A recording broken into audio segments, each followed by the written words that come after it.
ठरलं तर मगच्या आजच्या भागाची सुरुवात होते सिटी हॉस्पिटल पासून. बघ सायली, तू म्हणालीस ना तसं हे वाईट स्वप्न लगेच संपणार आहे, असं म्हणतो प्रताप. अगं मधुभाऊ लवकर बरे होतील आणि कधीन उठून फिरायला लागतील ते सुद्धा आपल्याला कळणार नाही, असं म्हणत होता प्रताप. असं म्हणत होता अर्जुन. तर आता सायली बसते बाकावर आणि रडायला लागते. तर अर्जुन म्हणतो सायली. तर आता सायलीला आठवतं कसं धमकेलेले असते अर्जुनला. ह्या दगड आहे असं वाटतंय, कोणीतरी बुदाम मारला असेल असं वाटतंय. अर्जुन, आता वेळ आहे तुझ्या जीव घेण्याची. महिपत किती नीच माणूस आहे. त्याच्या मुलीने खून केला म्हणून तिलाही शिक्षा झाली आणि हे सगळं न समजून घेता तो आमच्यावर सूड उगवायला निघालाय. घरावर दगडफेक करतोय, धमक्या देतोय आणि आता हे मधुबहीणवर हल्ला केलाय त्याने, असं म्हणत सायली. महिपतला मी सोडणार नाही, असं म्हणत होता अर्जुन. पोलीस कंप्लेंट झाली आहे त्याच्यावर आधीच. पोलीस आता इन्व्हेस्टिगेट करतच असतील, असं म्हणतो अर्जुन. पोलिसांना त्यांचं कर्तव्य करू द्या.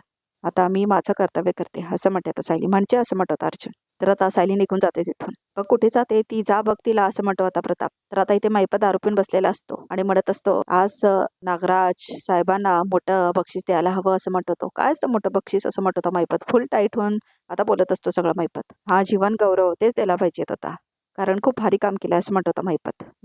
नागराज शेठला जीवन गौरव द्यायचा आहे. जीवन गौरव असं म्हणतो आणि आता फुल टाईट चाललं असतो महिपत. नागराज शेठ जिंदाबाद, नागराज शेठ जिंकलात तुम्ही, असं म्हणत असतो तो. कामच तसं केला, नागराज शेठला जीवन गौरव, असं म्हणत असतो आता महिपत फुल टाईट होऊन. तर तेवढ्यातच आता त्याच्या घराचा दरवाजा उघडतो. तर त्याच्यात आता बघतो तर काय, सायली आलेली असते. तर आता महिपत मात्र नशेत असतो, तर त्याला कळतच नाही कोण आलंय म्हणून. तर आता महिपत बघतो सायलीकडे आणि म्हणतो, सायली वहिनी. तर आता सायली मात्र खूप चिडलेली असते.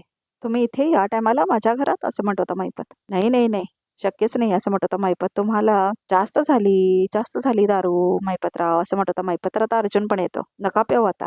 तर आता अर्जुन पण दिसतो आता महिपतला. आणि आता तो म्हणतो, अर्जुन सुभेदार साहेब तुम्ही पण आले तिथे, म्हणजे तुम्ही दोघं खरंच आले, असं म्हणत होता महिपत. अरे बापर, अरे आता मी तर आता लपून ठेवतो दारू तो. अहो सुभेदार साहेब, असं काय करताय तुम्ही? अहो याच्या आधी मला फोन तरी करायचा ना.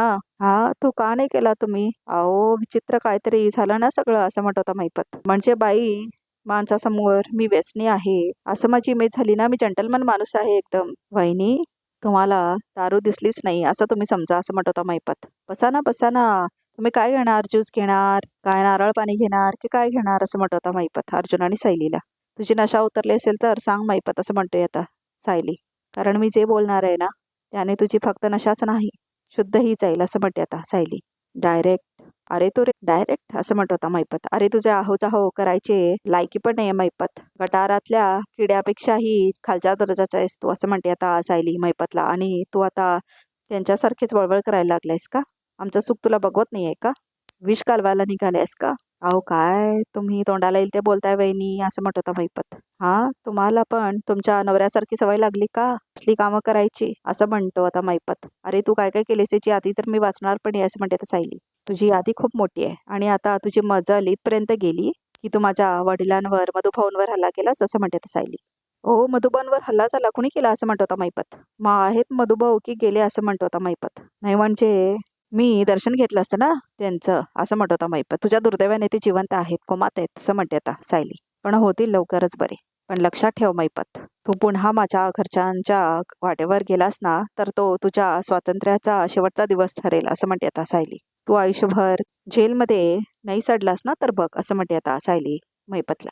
अहो अर्जुन सुभेदार, तुम्ही काय उभे आहे नुसते? तुम्ही सुद्धा काय सांगा तुमच्या बायकोला, घालून बोलतायत त्या मला, असं म्हणत होता महिपत. तर काय चुकीचं बोलत नाही ती, असं म्हणतो होता अर्जुन. ती चुकीचं बोलली असती तर मीच थांबवलं असतो तिला, पण आज नाही, असं म्हणत होता अर्जुन. मधुभाऊ तुझ्यामुळे कोमात गेल्यात महिपत. अरे नवीन आयुष्य सुरू करणार होते ते, पण तू त्यांच्यापासून ते हिरावून घेतलंस. आणखीन किती जणांचा तळतळात घेणार आहेस रे तू, असं म्हणते आता सायली. तुझी मुलगी शिक्षा भोगते ते पुरेसं नाही आहे का, असं म्हणते आता सायली. असं म्हणतो आता महिपत. माझ्या पोरीचं नाव घेतलं ना तर तुझा गळा, असं म्हणतो तो. तर आता अर्जुन गळा पकडतो महिपतचा. माझ्या बायकोला हात लावायचा नाही महिपत, असं म्हणतो अर्जुन आणि आता ढकलतो तो महिपतला. अर्जुन सुभेदार महागात पडणार, अर्जुन सुभेदार तुला हे, असं म्हणत होता महिपतलाही महागात पडणार. माझ्या घरात येऊन माझी कॉलर धरली, तुझी बायको मला किडा बोलली, हा लई महागात पडणार. माझ्या लेकाचं आयुष्य पेटवून दिलं तुम्ही आणि माझ्याच घरात येऊन मलाच नडताय तुम्ही. जिवंत राहायचंय ना अर्जुन सुभेदार, असं म्हणत होता महिपत. तर आता सायली येते पुढे अर्जुनच्या. यांच्यापर्यंत पोचण्याआधी तुला माझा सामना करावा लागेल महिपत, असं म्हणते आता सायली. आणि जर शहाणा असशील ना तर 2 पावलं मागे फिरशील असं म्हणते आता सायली महिपतला. तुझी मुलगी तिच्या कर्माची फळं भोगतीये आणि याला जबाबदार फक्त तू आणि तुझी मुलगी आहात असं म्हणते आता सायली. ॲडव्होकेट अर्जुन सुभेदार यांनी फक्त न्याय केलाय, पण जर का त्यांच्या वाटेला कोणी गेलं ना तर त्यांची बायको त्यांच्या पुढे डाल म्हणून उभी राहील असं म्हणते आता सायली. आणि तुला शेवटचंच सांगते महिपत, माझ्या नवऱ्यावर तुझी सावली जरी पडली ना तरी तुला फक्त जेलमध्ये नाही सडवणार, माझ्या हाताने तुझा जीव घेईन असं म्हणते आता सायली. आणि आता ती गळा पकडते महिपतचा. तर आता महिपत चिडून बघतो आता सायलीकडे आणि अर्जुनकडे. तर आता अर्जुन सायलीला थांबवतो. तर आता सायली निघून जाते तिथून आणि अर्जुन पण जात होता तिच्या मागोमाग. तर आता अर्जुन आणि सायली गाडीत बसून जात असतात. तर आता सायलीला झोप येते आणि आता चायवाला दिसतो त्याला. तर आता अर्जुन गाडी बाहेर येतो आणि आता तो चहावाल्याकडे येतो. तर आता सायलीला आठवतं कसं वात्सल्य आश्रमाचा बोर्ड आताच लावलेला असतो. जावई बापू असं नसतं ना, ओ नाव घ्यायचं उखाणा घ्यायचं असतो असं म्हटलेले असतात ना मधुभाऊ. ते सगळं आता आठवतं सायलीला. तू पहिल्यांदा उखाणा घे मग जावई बापू घेतील, हे कळेल त्याला असं वगैरे म्हटलेले असतात ना. सगळं आठवतं आता सायलीला. आणि आता तिला तेही आठवतं कसं मधुभाऊ कोमामध्ये गेलेले असतात ते. तर आता चहा आणून देतो तू सायलीला अर्जुन. स्पेशल चहा असं म्हणतो तो, अद्रक मार्के. नको, मला काहीच खावंसं प्यावंसं वाटत नाही असं म्हणते आता सायली. अगं घे चहा घे असं म्हणतो आता अर्जुन तिला. नाही, माझ्या घशाखाली काय नाही उतरणार असं म्हणते आता सायली.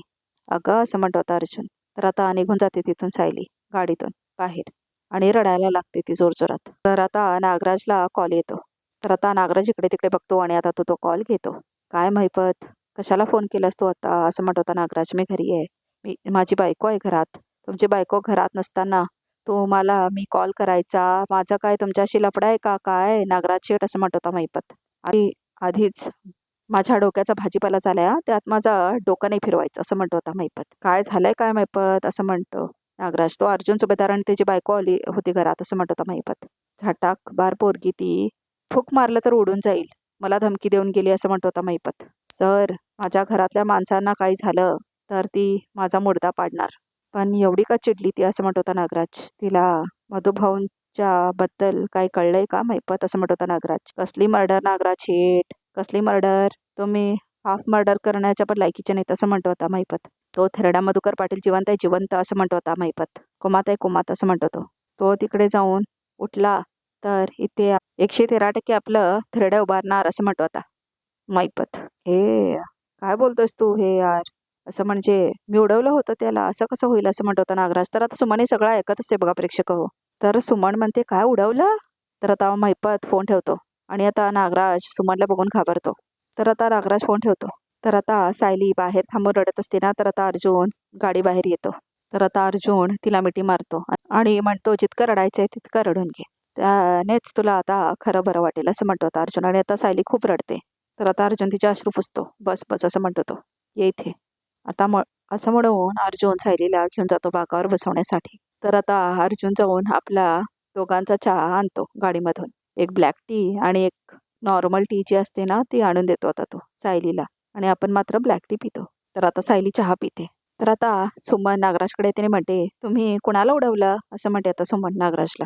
उडवलं म्हणजे मारलं का ना हो असं म्हणते आता सुमन. तुम्ही कुणाला. तर आता नागराज म्हणतो, शुक शुक शुक, किती बडबड करतेस तू, तू तोंड बंद केलीस तर मला बोलायला येईल ना. अहो, खरं बोलण्यासाठी सुचवायला काय लागतं असं म्हणते आता सुमन. म्हणजे तुम्ही माझ्याशी खोटं बोलणार आहात असं म्हणते आता सुमन. हे बघ, मित्राच्या संबंधात होतं ते उडवलं बिडवलं ते असं म्हणतो आता नागराज. अरे मग तुम्ही तुमच्या मित्राला मारलं असं म्हणते आता सुमन.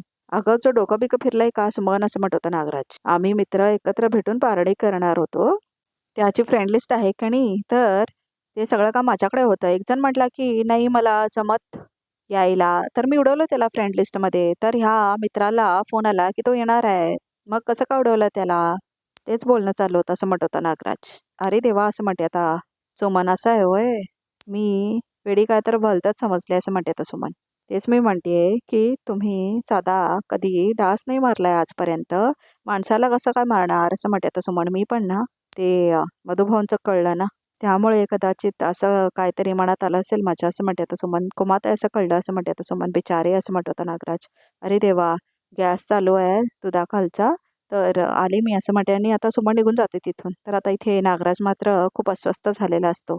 मधुभाऊ मेला असता तर बरं झालं असतं. आता कोमातून तो उठणार आणि सायली तन्वी आहे म्हणून सांगत सुटणार तो आता शुद्धीवर आल्यावर. आणि आता त्याला कळलं की मीच त्याला खोपसलंय चाकूने म्हणून. तर काय होईल माझं, असं म्हणतो आता नागराज. कसं वाटलं असं म्हणतो आता अर्जुन सायलीला. आता ती चहा पिल्यावर आता ना जास्त एनर्जीला असं म्हणतो तो. म्हणजे परत मैपतच्या घरी जाऊन तू त्याला 4 शब्द ऐकू शकतेस असं म्हणतो आता अर्जुन. पण खरंच सायली 2.0 बघायला खरंच खूप बरं वाटलं असं म्हणतो आता अर्जुन. महिपतचा चेहरा पाहिला ना, किती घाबरला होता तो असं म्हणत होता अर्जुन. खरं सांगू, मी पण घाबरलो होतो असं म्हणत होता अर्जुन. नाही म्हणजे उद्या आपल्या रूममध्ये दोघे असताना मला जर म्हणालीस ना की तुमची सावली जरी माझ्यावर पडली तर तुमचा जीव घेईन मी, तर मग मी काय करायचं असं म्हणत होता अर्जुन. तर आता सायली बघते तिच्याकडे आणि आता अर्जुन हसतो. बरं, जोक सपाट, पण यु नो वॉट, मला दर वेळेला तुझे नवीन रूप दिसतात. महिपतच्या धमकीला घाबरून स्वतःच्या पदराने मला बांधून ठेवणारी सायली, आणि आज त्याच महिपतला स्वतःच्या नवऱ्यासाठी चॅलेंज देणारी सायली. ती कम्प्लिटली डिफरंट पण फॅन्टॅस्टिक होती. महिपतचा चेहरा बघितला होता का असं म्हणत होता अर्जुन. आणि कसा तो गप्प बसला होता एकदम असं म्हणून आता अर्जुन दाखवतो सायलीला ॲक्टिंग करून महिपतचे. तर आता सायली खुश होते हे ऐकून. मधुभावांसाठी आणि तुमच्यासाठी मी कुणाचाही सामना करू शकते असं म्हणते तर सायली. यमराजाला पण मी तुमच्या आजूबाजूला फिरकू देणार नाही असं म्हणते तर सायली. मला मग हा महिपत कोण आहे असं म्हणते तर सायली. तर अर्जुन म्हणतो सायली मधुभावांचं टेन्शन घेऊ नकोस अजिबात असं म्हणतो अर्जुन. त्या US डॉक्टरशी सुद्धा बोलतायत असं म्हणतो अर्जुन.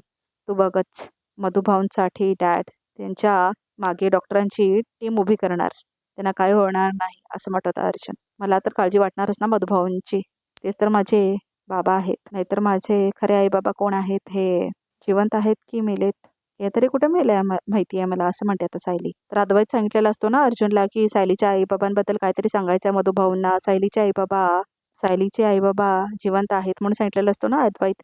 आणि आता मधुभाऊ पण खूप सांगण्याचा प्रयत्न केलेले असतात ना अर्जुनला सायलीचे आईबाबा म्हणून, तर सांगू शकत नाहीत. तर म्हटलेले असतात ते सायलीचे आईबाबा जिवंत आहेत म्हणून. तर अर्जुन म्हणतो असं काय म्हणतेस, तुझे आईबाबा जिवंत आहेत. जिवंत असतीलच नाही का असं म्हणतो अर्जुन. जिवंत असतील. तर आता सायली म्हणते काय माहिती, मला फक्त मधुभाऊ माझ्या जवळ असायला हवे बस असं म्हणते आता सायली. तर आता सायली विचारत बसते. तर मग आता आजचा भाग इथे संपतो. तर बघूयात रिकॅपमध्ये काय आहे ते. तर आता रिकॅपमध्ये दाखवलं आहे की आता इन्स्पेक्टर सायली आणि अर्जुनसोबत बोलत असतात. आमचा कोणत्याही माणसावर संशय नाही आहे, पण एका माणसावर नक्की आहे, महिपत चिकरे असं म्हणते तर सायली. आधीच तो गुंड आहे, त्यात आमच्यावरच्या रागापायी तो वेडापिसा झाला आहे आता. तर आता नागराज मात्र येतो आणि मधुभाऊंच्या व्हेंटिलेटर जो असतो ना लावलेला तो काढतो आणि आता ऑक्सिजन सुद्धा काढतो मधुभाऊंचा. तर सायली तेवढ्यातच तिथे येते. तर आता मधुभाऊंचं काय होईल हे उद्याच बघायला मिळेल प्रेक्षक. आणि आता रिकॅप सुद्धा इथे समजतो. तर प्रेक्षक या चॅनलला नक्की सबस्क्राईब करा.